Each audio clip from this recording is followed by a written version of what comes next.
maintenant, ce qu'on va faire, maintenant qu'on a effectivement notre base de données, shop, notre table seller, et effectivement des champs, first name, last name, ID, email, wallet is active, on va commencer à se servir d'un serveur SQL avec le CRUD, create, read, update et delete. Donc on va faire des manipulations au sein de notre table. Ça va être cool. Donc ce qui se passe, c'est que donc comme d'habitude, on va utiliser les commandes habituelles, donc show databases, use plus le nom de la base de données, à savoir de la base de données, à savoir shop, ensuite show tables, etc., etc. Donc là, on a déjà quelques commandes, mais on va essayer d'insérer effectivement des objets uniques pour alimenter notre base de données. Donc première étape, on va ajouter un utilisateur à notre base de données, donc un seller en l'occurrence, car une application sans utilisateur n'est pas en réalité une base de données. Donc on va l'insérer. Et comment on va l'insérer? Avec la commande insert into. Donc insert into, ça c'est la commande. Je veux m'insérer, donc je m'appelle Boris, évidemment. Donc ce qui va se passer, c'est que je vais utiliser le backtick. Hop, hop, hop, alors, être doué pour ça, c'est pas trop mon truc. Donc je vais insérer donc dans seller et mon... Alors, on écrit donc le nom de la table, hein, comme vous avez pu voir, dans laquelle on souhaite ajouter l'objet, ici seller. On écrit ensuite entre parenthèses la liste de colonnes que l'on va ajouter. Donc moi je vais utiliser first name, last name, email, enfin toutes les colonnes sauf ID. Voilà.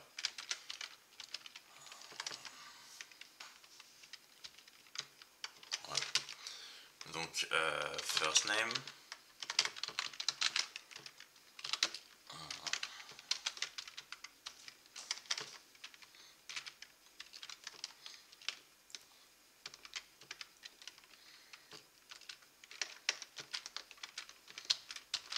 voilà.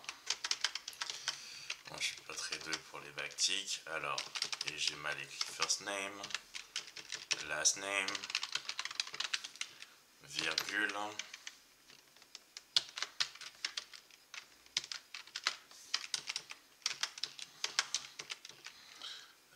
email, virgule,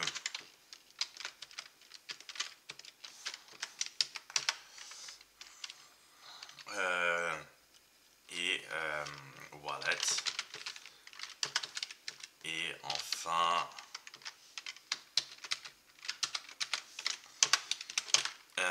is active. Donc voilà, j'ai effectivement tout ce que je vais utiliser.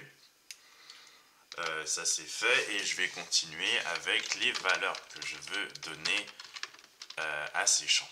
Donc c'est parti. Donc là c'est plus avec des backticks. Donc first name ça va être Boris. Last name ça va être Rose. Email Boris @gmail boris.alexandre.rose@gmail.com. Bon, je pense que ça respecte ce que j'avais donné, la 255. Ensuite, le wallet, on sait que ça va effectivement être un integer, un float. Donc je vais mettre 25,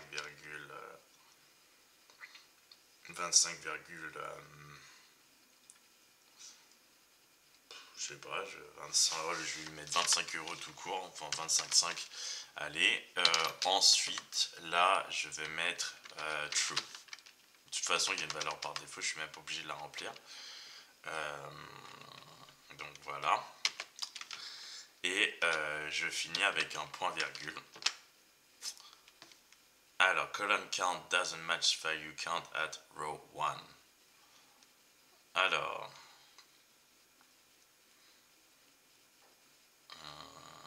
qu'est-ce que j'ai mal fait?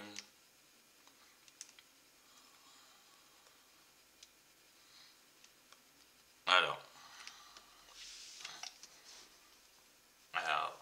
qu'est-ce qui s'est passé? Quel est le problème?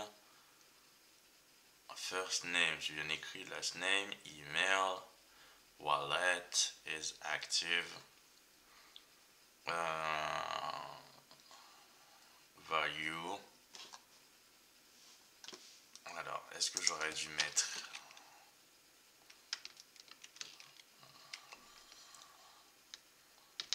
est-ce que j'aurais dû mettre mince, un true là? Je vais voir. C'est bon, ok. Il fallait quand même que je mette le true. Bon, c'était terriblement ennuyant ça. Donc voilà, tout est entré.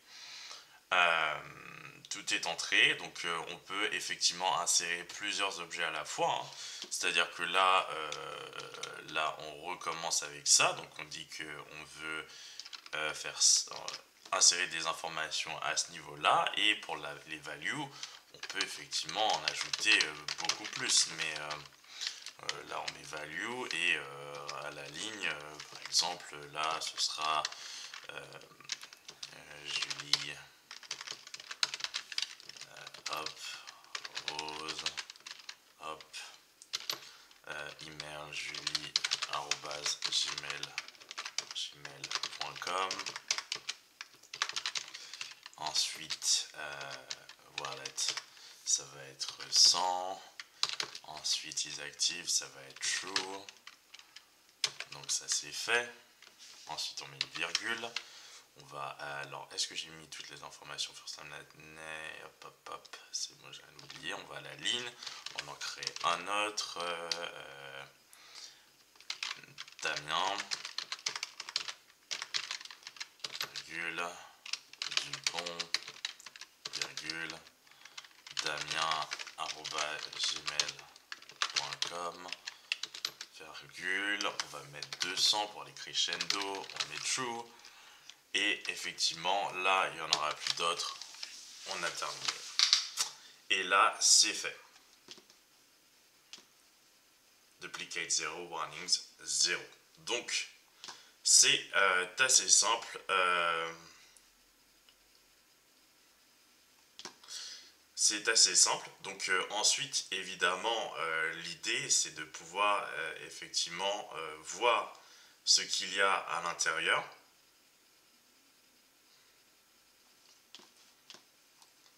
Donc, nous, on va faire show columns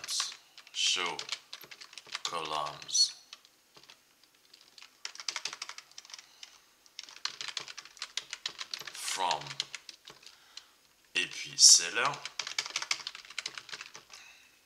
et j'ai oublié le point virgule.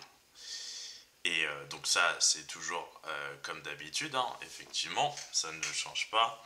Mais par contre, ce que j'aimerais, c'est voir effectivement ce qu'il y a à l'intérieur, effectivement, de mon tableau, maintenant que j'ai ajouté des informations. Donc ça c'était le classique qu'on avait déjà utilisé précédemment pour effectivement voir quels sont les différents champs, les types des champs, la valeur au départ, effectivement, les clés, default, extra, etc., etc. Mais là maintenant, ce qu'on veut vraiment voir, c'est effectivement ce qu'il y a à l'intérieur maintenant de notre base de données. Donc ce qu'on va voir, c'est comment lire effectivement des objets qu'on vient de créer, comment les lire maintenant. Donc ce qu'il y a à faire pour les lire, c'est d'utiliser le mot-clé qui récupère et qui permet de lire la donnée, c'est select. Donc en commençant une commande SQL par ce mot, MySQL et les autres d'ailleurs, hein, les autres types de bases de données, MySQL donc va comprendre que l'on souhaite sélectionner, donc récupérer la donnée. Donc nous on va le faire, donc select all, on va tout récupérer dans la base de données, from et seller. Et on n'oublie pas le point virgule. Et là, effectivement, on a toutes nos informations présentes au sein de la base de données. Donc ensuite, évidemment, on peut sélectionner précisément, et pas la totalité, des informations que l'on souhaite. Par exemple, si j'ai pas envie de voir first name, last name, mais je veux voir que l'email, ce que je fais, c'est que je tape la commande select. Là, je choisis en utilisant toujours les backticks. Hop, voilà, ça me saoule de faire ça, je déteste utiliser ça.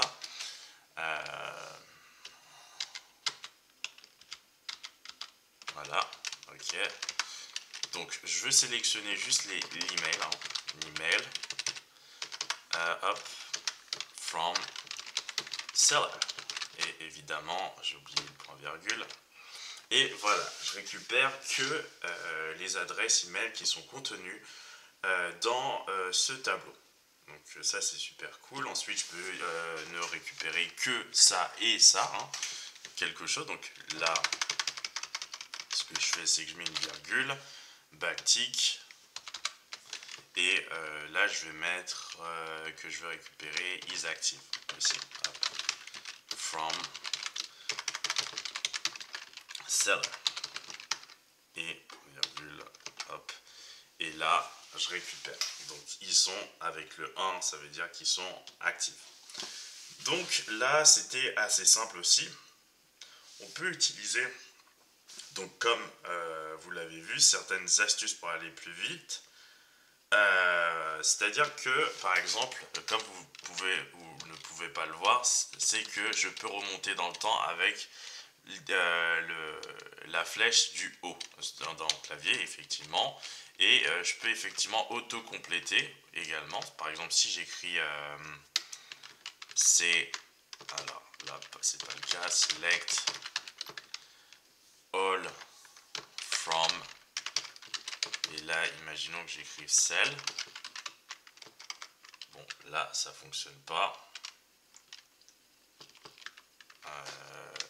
Non, là, ça fonctionne pas, mais en réalité, sur Mac, ça aurait fonctionné. On appuie sur la touche tâche et le MySQL se charge de faire l'autocomplétion. Mais là, apparemment, sur Windows, cela ne fonctionne pas. Donc, tant pis, on fait sans. Mais ça aurait été bien pratique. Mais par contre, au moins, l'historique de haut en bas fonctionne clairement. Donc voilà ce que je voulais vous montrer dans cette vidéo. On va passer à la suite juste dans une autre vidéo.